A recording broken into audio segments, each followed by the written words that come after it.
Hello friends, आज हम लोग देखने वाले हैं बिहार बोर्ड 2025 के लिए साइंस का बेहद ही खास क्वेश्चन धातु और अधातु से रिलेटिव चैप्टर का केमिस्ट्री का, जिसमें आपको सभी के सभी इंपॉर्टेंट ऑब्जेक्टिव क्लियर हो जाएंगे। यहीं से पूछा जाएगा, इससे बाहर नहीं पूछा जाएगा इस चैप्टर से। तो आज हम लोग देखने वाले हैं पार्ट 2 वीडियो। इसका पार्ट 1 हो चुका है, नहीं देखे हैं जरूर देख लीजिएगा और इसको फटाफट से आंसर देने का प्रयास कीजिए आप लोग कमेंट बॉक्स में।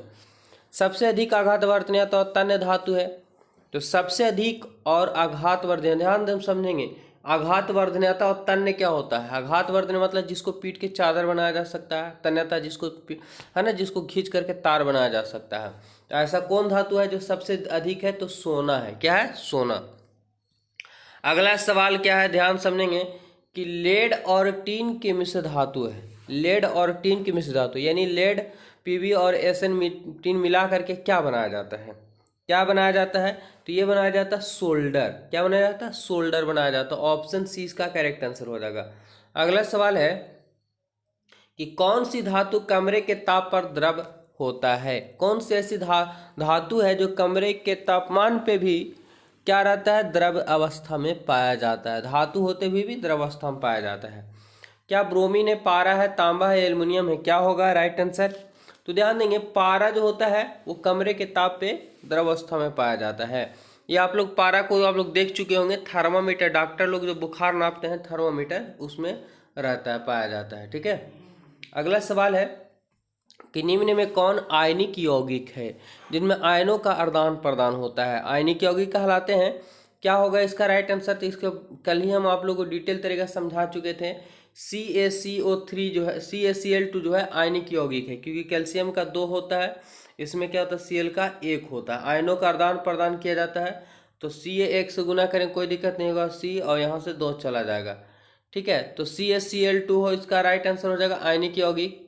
चलिए आगे बढ़ते हैं। अगला सवाल है क्या निम्न में कौन उत्कृष्ट तत्व है? ध्यान समझेंगे, यहाँ पे बड़ा कन्फ्यूजन हो जाता है। इसको कई नामों से जाना जाता है। उत्कृष्ट तत्व, नोबेल गैस, अक्रिय गैस, निष्क्रिय गैस। ठीक है, इसी को बोला जाता है। क्या होगा? तो निम्न में उत्क्रिय गैस या तत्व पूछा है, तो इसका राइट आंसर की बात करें, आर्गन जो होता है वो क्या है? उत्कृष्ट तत्व है, गैस है, ये निष्क्रिय है, यही होता है, ये नोबेल होता है, क्योंकि इसकी बाहरी कक्षा में पूर्ण रूप से 8 इलेक्ट्रॉन भरे रहते हैं, इसी भी अभी किसी से भाग नहीं करता है। अगला सवाल है कि निम्नलिखित में कौन उपधातु है? ध्यान समझेंगे, क्या पूछा? उपधातु यहाँ पे पूछा गया है। क्या हो जाएगा 21 का? क्या Fe है? तो Fe जो है धातु होता है ना, लोहा होता है। Fe को लोहा बोलते हैं, धातु होता है। कॉपर धातु है, निकेल धातु है, तो यहाँ पे क्या होगा? Sb होगा। ठीक है, Sb जो है एक प्रकार से क्या है?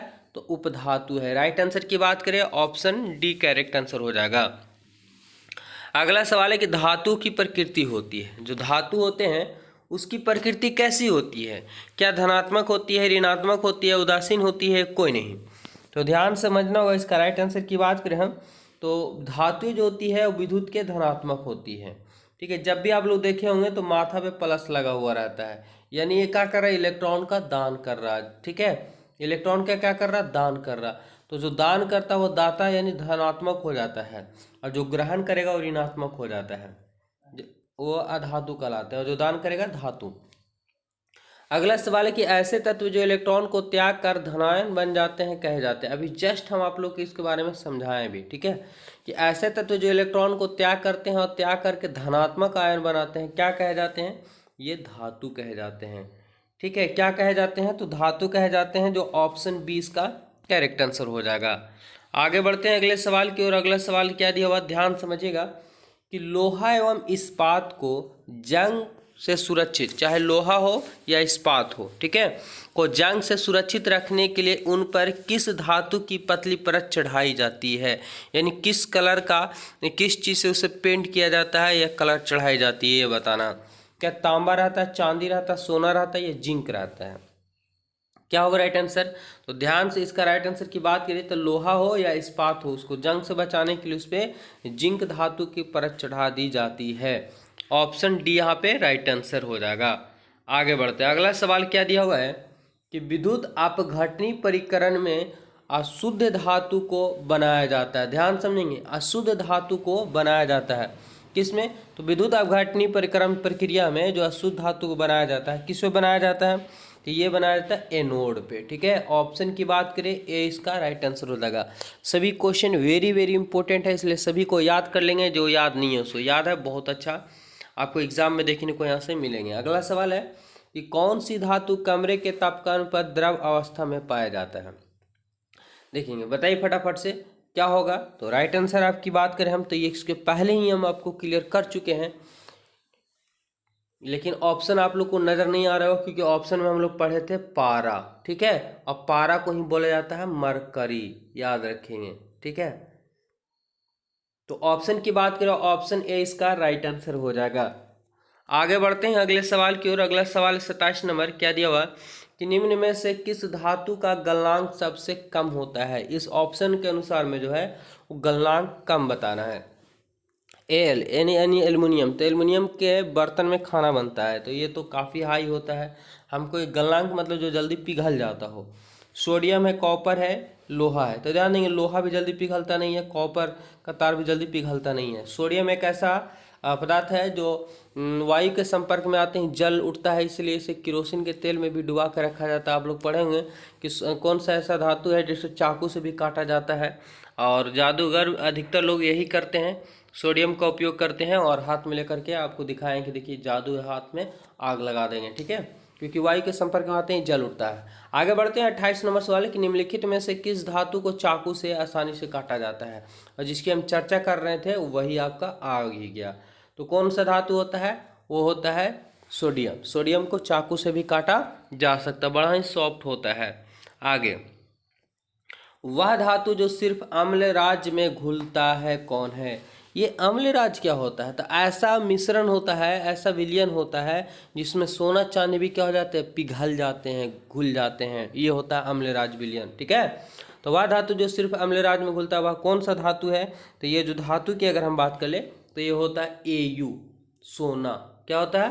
सोना। ऑप्शन की बात करें तो सी बिल्कुल करेक्ट आंसर यहाँ पे हो जाएगा। सोना चांदी अम्ल राज्य में पिघल जाते हैं, बाकी किस में नहीं पिघलते हैं। अगला सवाल है कि निम्नलिखित में से सबसे भारी धातु कौन सी है?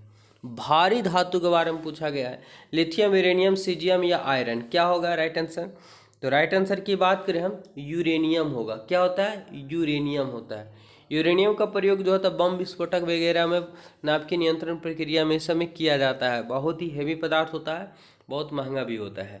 आगे चलते हैं। अगला सवाल है क्या कि लोहा पर जिंक लेपित करने की क्रिया को क्या कहते हैं? यानी लोहा पर पेंट किया जाता है, कौन सा? तो जिंक का पेंट किया जाता है। तो यह प्रक्रिया क्या कहलाती है? विद्युत लेपित करना, संक्षारण या गैल्वेनीकरण या विद्युत अपघटनी? तो सिंपल सा क्वेश्चन और सिंपल सा इसका आंसर होगा। तो लोहा पर जिंक जब लेपित किया जाता है इस प्रक्रिया को गैल्वेनीकरण कहा जाता है। ऑप्शन सी राइट आंसर हो जाएगा। आगे बढ़ते हैं। अगला सवाल क्या है कि आभूषण बनाने वाला सोना होता है। आभूषण यानी श्रृंगार, ठीक है। तो श्रृंगार बनाने वाला जो सोना होता है कितना कैरेट का होता है? 24 कैरेट, 16 कैरेट, 22 कैरेट या 15 कैरेट? क्या होगा राइट आंसर? इसके पहले ही हम आप लोगों को समझा के जा चुके हैं क्या कि सोना जो होता है, आभूषण जो होता है सोना, वो 24 कैरेट का शुद्ध होता है, लेकिन उससे आभूषण नहीं बनाया जाता है, ठीक है। तो क्या होता है? वो 22 कैरेट यानी 2% जो कैरेट जो है उसमें कार्बन वगैरह या अन्य धातु पीतल वगैरह मिला दिए जाते हैं, जिससे वो थोड़ा हार्ड हो जाता है, ठीक है। अगला सवाल है कि एक्वा रेजिया किस अनुपात में सांद्र हाइड्रोक्लोरिक अम्ल एवं सांद्र नाइट्रिक अम्ल का ताज़ा मिश्रण होता है? एक्वा रेजिया यानी अम्ल राज्य जिसे बोला जाता है, इसमें सोना चांदी क्या हो जाते हैं? पिघल जाते हैं। तो ये जो विलयन बनाया जाता है वो किस अनुपात में पाया जाता है? ठीक है, इसमें क्या होते हैं? तो हाइड्रोक्लोरिक अम्ल होते हैं और नाइट्रिक अम्ल का मिश्रण होता है। ये अनुपात की बात करें तो अनुपात 3 होता है। कितना? 3:1 होता है। ऑप्शन सी इसका करेक्ट आंसर, याद रखेंगे, ये पूछा ही जाएगा, ठीक है। सिलिकॉन क्या है? सिलिकॉन क्या है ये बताना आप लोगों को, ठीक है। तो सिलिकॉन क्या है, ये इसका राइट आंसर क्या होगा? धातु है, अधातु है, उपधातु है, मिश्र धातु है। तो सिलिकॉन एक प्रकार की उपधातु है, अर्धचालक यानी सेमी कंडक्टर इंग्लिश में बोलते हैं, हिंदी में अर्धचालक। तो सिलिकॉन जो है से एक प्रकार की उपधातु होते हैं, ठीक है। इसका सोलर पैनल वगैरह बनाने में भी प्रयोग किया जाता है। अगला सवाल है कि अधातु के ऑक्साइड होते हैं। अधातु के ऑक्साइड कैसे होते हैं? उदासीन, अम्लीय उपधातु, या मिश्र धातु। तो ध्यान समझना है कि अधातु के जो ऑक्साइड होंगे वह अम्लीय होते हैं। ठीक है, ये आपका टोटल का टोटल 35 क्वेश्चन क्लियर हो गया धातु अधातु संबंधी। इस चैप्टर से क्वेश्चन इसके अलावा नहीं पूछा जाएगा। इसका अगर पार्ट 1 नहीं देखे तो अवश्य देखेंगे, हमारे चैनल को अवश्य ज्वाइन कर लिए, क्योंकि एवरीडे इस पे शाम को 7 बजे क्लास चल रहा है, जहाँ पे आपको मोस्ट इंपॉर्टेंट क्वेश्चन क्लियर करवाया जा रहा है। कई वर्षों का अनुभव भी है। ठीक है, धन्यवाद।